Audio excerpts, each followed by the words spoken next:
Anything else? Sorry, I get carried away. Yes, sir.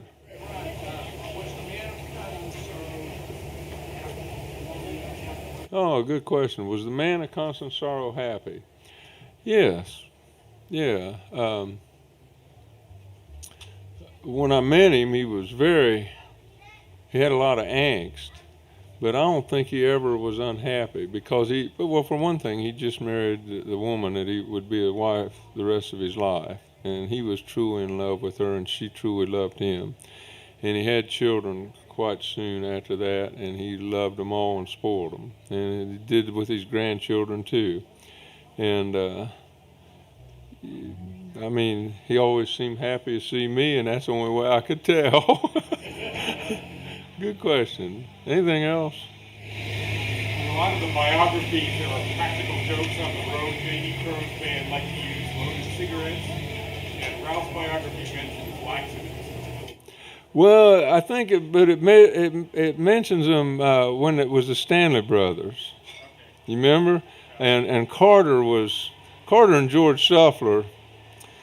I wish I knew Carter better. I not only knew George Shuffler, we were lifelong friends, and I presided over his funeral.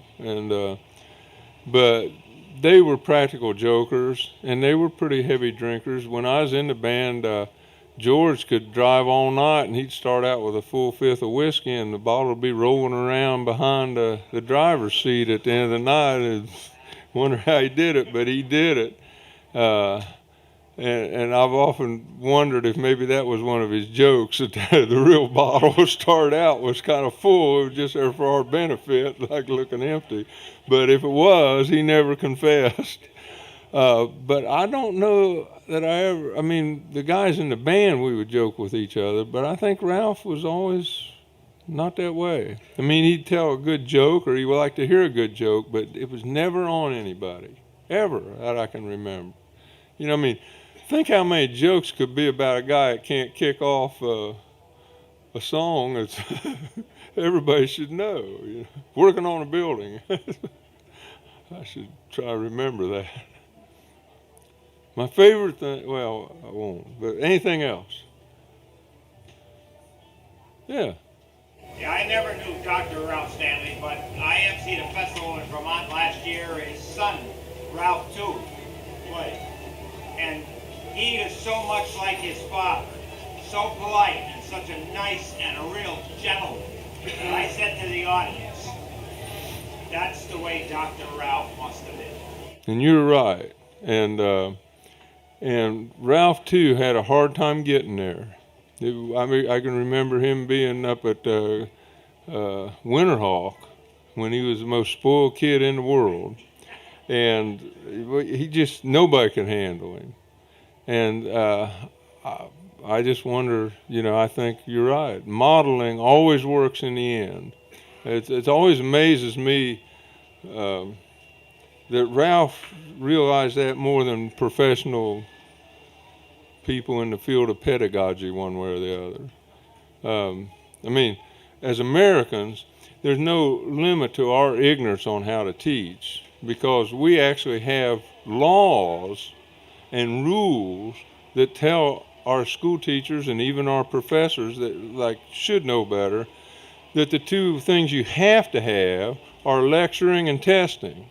And yet those very professors have done studies over and over that prove that the two worst ways to teach anything are lecturing and testing. It's just the most powerful thing, and we know this scientifically, is modeling. And we know it from a bunch of bad things. For instance, if both your parents smoke, you have a 93% chance of being a smoker. That's almost 100. I mean, me and Trigger can figure that out. If one parent smokes, it's down in the 60s. And if no parent smokes, you get down to like 15%. And Ralph always modeled. He was a very reticent man. He modeled how we should play, and that did transfer over to two and to all his children. That in the end, they became like their father, to where Nathan, who also had his problems and was always spoiled by Papaw, to where it drove me nuts. But Nathan didn't even know how to announce the death. But the way he did it on Facebook was so poignant and so heartfelt that you couldn't read it without weeping, because it was truly and sincerely a young man trying to explain with not very many words and not many of the right words at his command how much he loved his papaw. And it was, if you get a chance to read it, I suggest you do. No, good point, though. I'm sorry. Yes, sir. Ron, if it wasn't for driving, why did he select you? We want to know. This is a terrible thing. This shows how parochial and provincial we all were. He selected me because I had a college education. And if you ever got to see any of those shows back then, he went to know there was nothing too extreme to explain to the bluegrass audience. He thought that was important back then. And he would talk about the fact that I had a college education, and I just felt real guilty about it, because I only had a college education because I was not very well. I ended up, my last sport happened to be gymnastics, because I got hurt in football.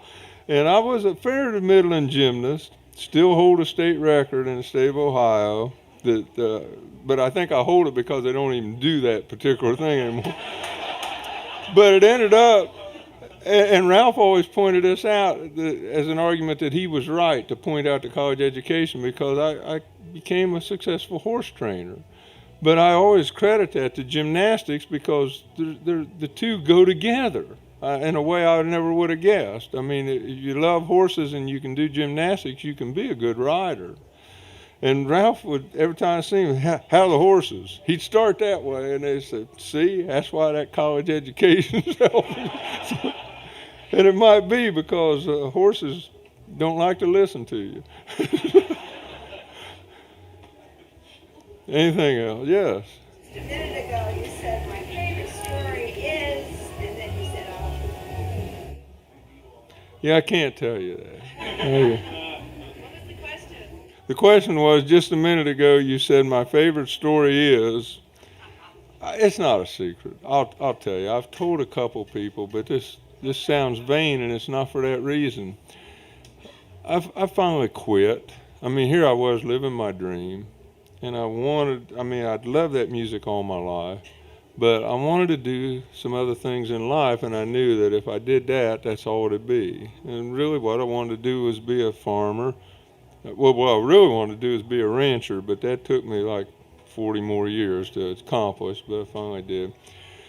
And it was with his blessing, because like I say, he wanted to be a veterinarian. And so when it came time, I said, here's my 2 weeks notice. I'm just going to go do something else. And I quit music for 5 or 6 years. And it was the nicest thing. He pulled over the side of the road on the last trip out, and he put his arm around me.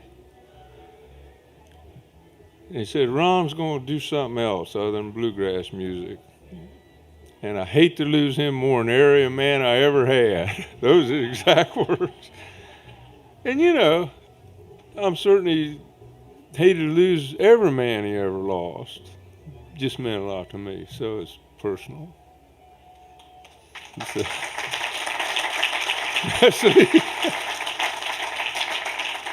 Anything else? Yes, ma'am. Did he ever talk about Jesus to you or anybody else in the band? No, he never did. But it wasn't necessary with that band. I have a lot of friends that played with him later, like Charlie Sizemore, who, of course, is an atheist. And Charlie has wonderful, what we call the Ralph Jesus stories. My favorite is when Charlie went back after 12 years in the band, and Ralph had him out for a gospel show down at his festival, and he mentioned a song he was going to sing. I can't remember. Charlie said what it was. Oh, shouting on the hills of glory. And when Charlie came out, first thing Ralph says, "You've grown some." And Charlie knew he was getting set up. He said, "Do you remember the words of shouting on the hills of glory?" And Charlie said, "I believe I do, Ralph." He said, "Yeah, but we believe it." That's the way Ralph would teach you a lesson. You guys are real nice. It's all my talking and nothing. Yes. At what point did he go from hand to mouth to success? Well, the question is, what point did he go from hand to mouth to success? It came quite late in life. You know, he was connected to Old Brother, and then he had 2 buses going down the road instead of 1. But, you know, he was living comfortably before that because the festival made money for him. He, you know, literally in bluegrass music, nobody does better than making a living. Now, some people go from bluegrass music to another way of making a living. Alison Krauss is a good example. She's the greatest bluegrass singer I've ever heard. I remember way back in Winterhawk days, we gave Alison her first job. And she was sitting up there singing "On Heaven's Bright Shore." And here she was, 13 years old, and the hair standing up on the back of my neck and my arms, you know, because of that singing. But she didn't. And now she's won more Grammys than anybody else in the world. And she gets tarred with bluegrass. I don't know if you've ever heard that famous thing. It was on MSNBC when somebody pointed out a guy whose name I can't pronounce. He was a moderator there. And somebody said, "Well, who won the most Grammys?" I said, "Alison Krauss." "Well, who's that?" "Well, she plays bluegrass." "Is that stuff? It's just twangy?" You know, the thing about bluegrass music, and Ralph knew this from the start, was the people that are serious about it, you don't want to mess with them on it. Because you go to a bluegrass festival and you're listening and somebody comes up and starts talking like that's okay then, you'd rather have them talking while the doctor's telling you what you got, because the music is better for us. Like Bill Vernon said one day, he said, "Man, when I feel good, I love bluegrass music. And when I feel bad, I need bluegrass music." And people are not very neutral about it. You know? Yes, sir. Ron, how do you think Ralph 2 will do heading up the Clinch Mountain Boys? Will he take it in a new direction? Will he keep it traditional? What do you think? Can y'all hear the question? How do I think Ralph 2 will do? I don't think he will take the band at all. Nathan might try to. It's already announced. It has been? Well, so I'm wrong. I didn't get that memo. Well, he's a good singer, but he likes to sing country music, and so, you know, if he can get the band to work for him. I always look at James Monroe as a good example. You know, you can't pass it on. Frank Sinatra Jr., Lisa Marie Presley. You know, you got that name going for you. Now, what do you do with it?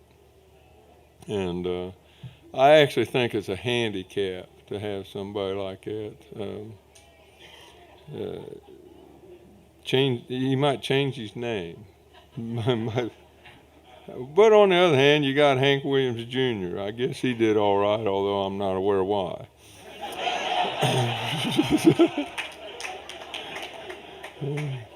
There's Scooter Jennings, you know, there's John Cash Jr. Can you picture them in your mind as I call out their names? Anything else? The state record, was that in his rope climb or the... I'm sorry? The state record, was that in the rope climb or was it in the swinging, flying ring? Okay. Yeah, I look like a ring person, don't I? I can't believe this either, but I once held the longest handstand in competition.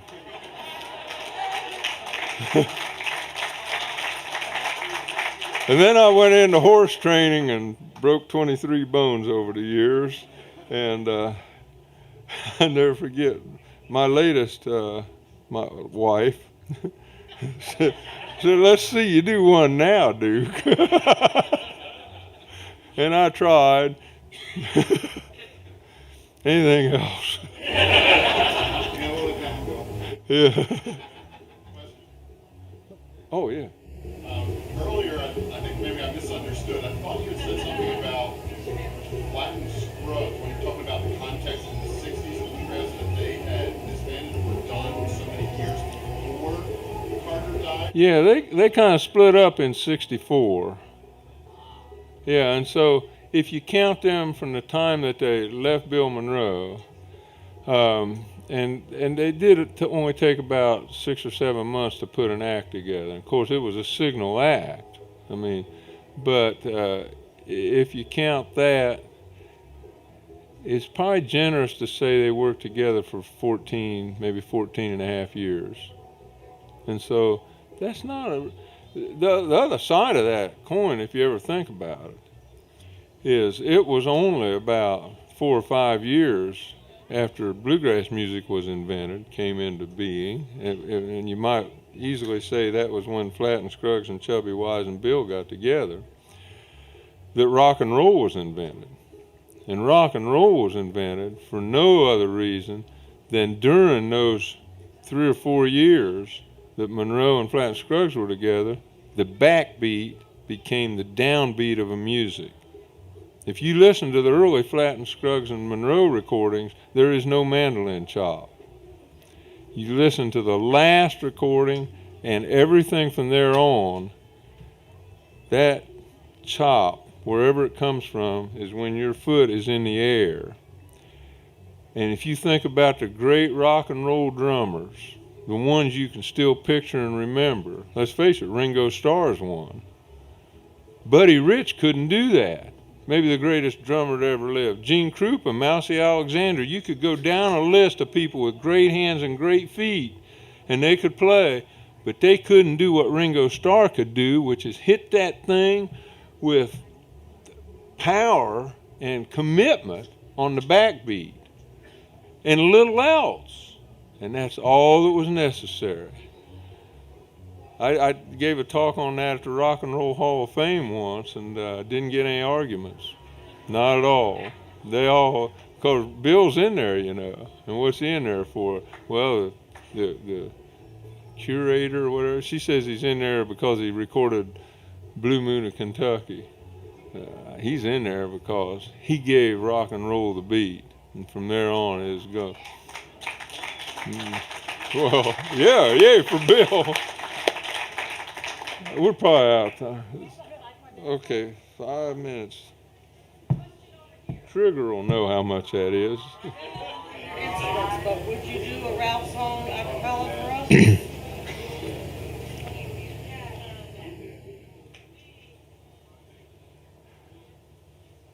I'll do a little of one. It'd be best if I picked one that maybe everybody wouldn't know. That way you won't know how it's supposed to go. I'll do 2 little parts of one. I'll do one part of 2 little ones. The first time I ever got to hear this song was we'd played a gig and gone over to an apartment I had in Dayton, Ohio, and Ralph said he had an idea for a new song, and he turned to George Shuffler, probably the greatest bass singer, bass player that ever lived in bluegrass music. It's so great that when I conducted his funeral, the great Tom Gray, bass player, original country gentleman, seldom seen, reached over in the casket and touched him by the right hand and said, "This is where it all came from." So he turned to George Shuffler, this great bass singer, famous for lines like, "Miss me when I'm gone." He said, "Sing tenor on this, George." I remember, George could do it. So you all know a different version of this song, but this is the way it first came into being in Ralph's mind. 2 coats were before me, an old and a new.